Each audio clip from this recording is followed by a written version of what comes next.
Hey Marco, it's Freddy. Yeah, you think you come over for a bit? I need your help with something. No, it'd be easier if you just came over. Alright, sweet. Thanks, man. Yeah, see you in a bit.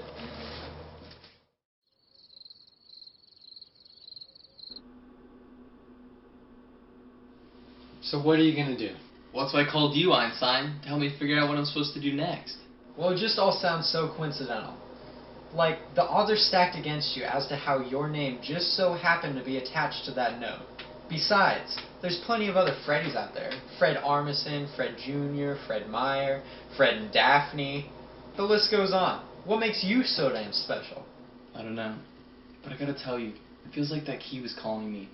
For whatever reason it may be, to whatever adventure it seems to be inviting, I feel like it was for something. And what makes you say that?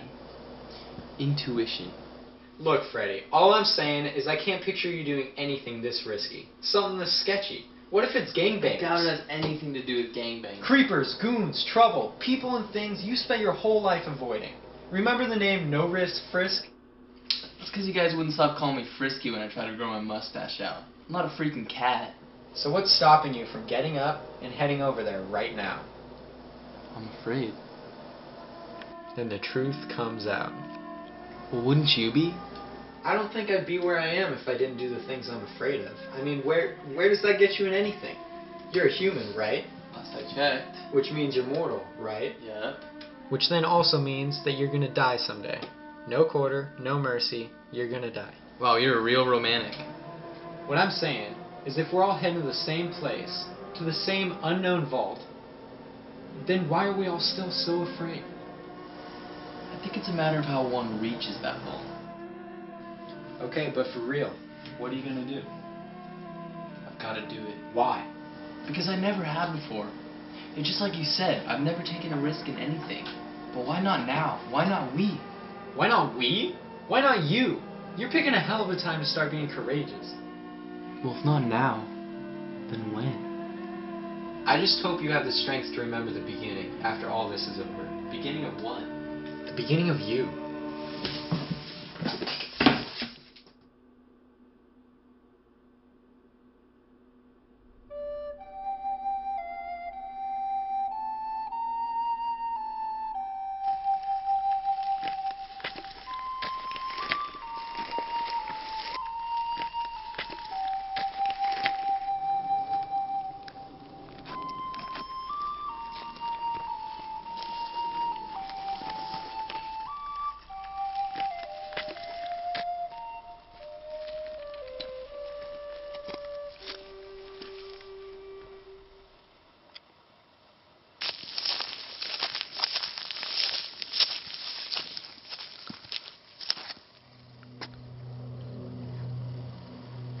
Hello.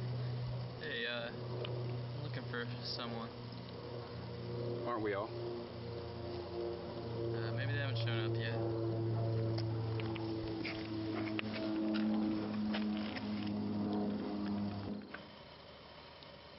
Would you like some tea while you wait? Sure, what the hell?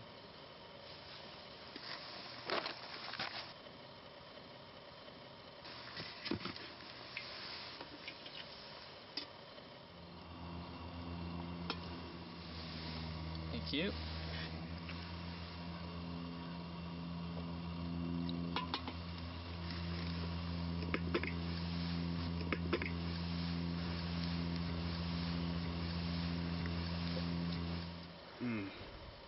I do love a good English tea.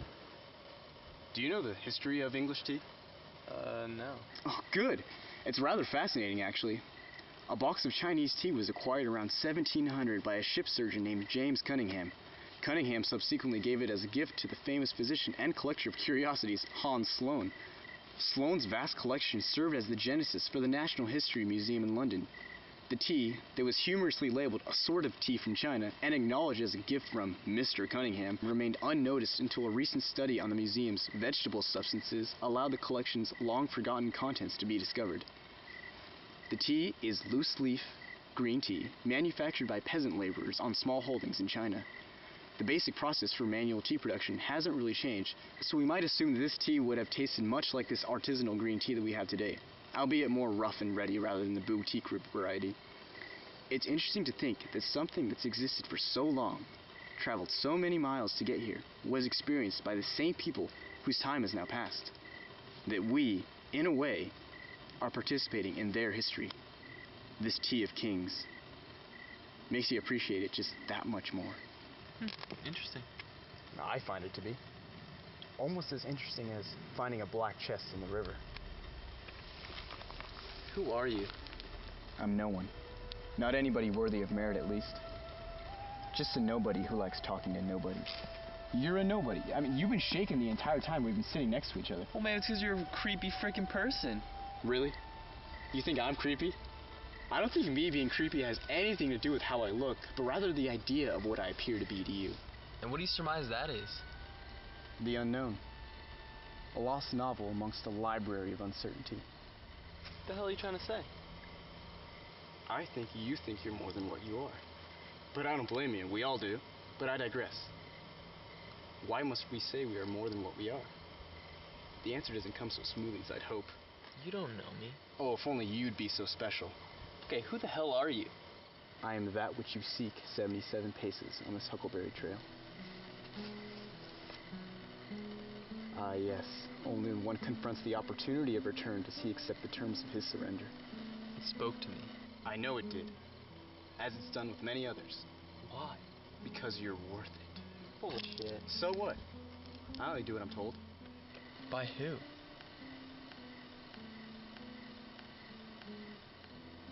Alright, can I open wherever this key leads to now? First, you must answer one question. Okay, Mr. Genie, do I have to roll some dice for you too? No, not at all. But you must admit to answering me wholeheartedly. Try me.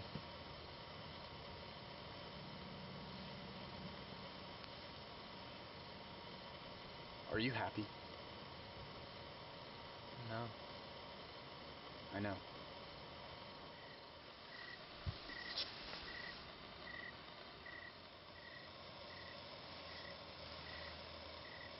Go ahead.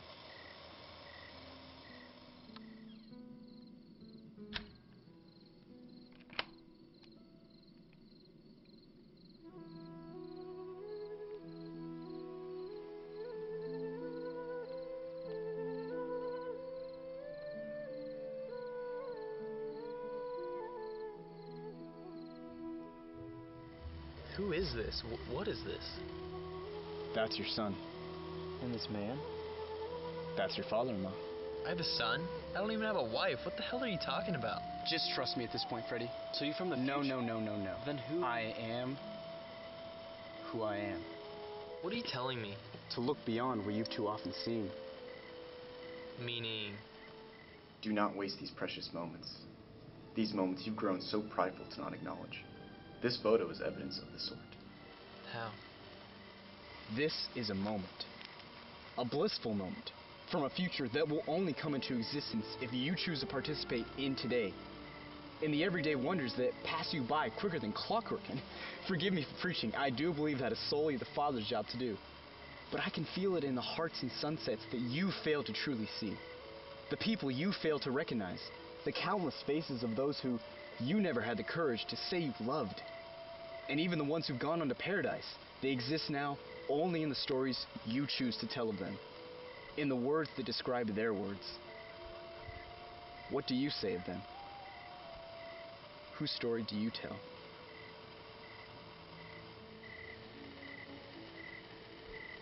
Fred, go and write your story. Thank you.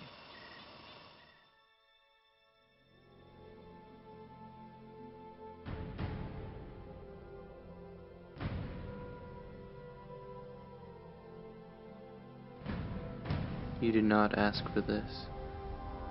You did not deserve to see these things, to feel this feeling, to ache this way. Yet we, in search of ourselves, must venture on towards unseen horizons. Do not be afraid to surrender to the whispers of the wind.